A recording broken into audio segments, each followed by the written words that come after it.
Hey guys, how's it going? My name is Adam. Today I'm going to show you how to fix Roblox loading screen stuck. So one of the ways to fix that problem is to check your internet connection. Ensure your internet connection is stable and working properly, and then basically try to restoring your routing and or connecting to your different network.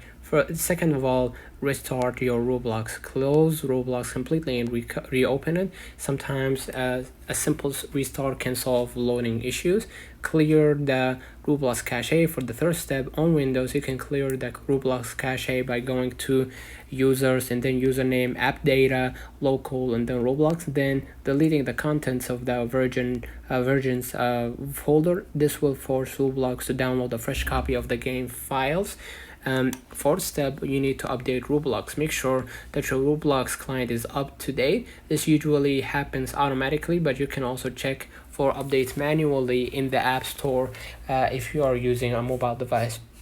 And fifth, disable the background programs. Close any unnecessary programs running in the background, especially those that use a lot of bandwidth or CPU, as they might interfere with Roblox. Sixth step, firewall and antivirus settings. Ensure that the firewall or antivirus software is not blocking Roblox.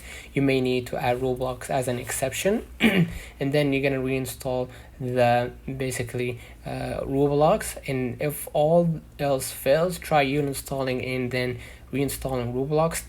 This can help fix any corrupted files. And then you need to contact the Roblox support. If you're still experiencing issues, you can reach out to Roblox support for further assistance.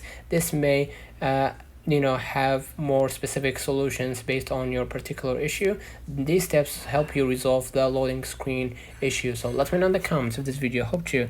Don't forget to like and subscribe, turn on the notification bell to receive every video we upload. Thank you for watching. See you in the next one.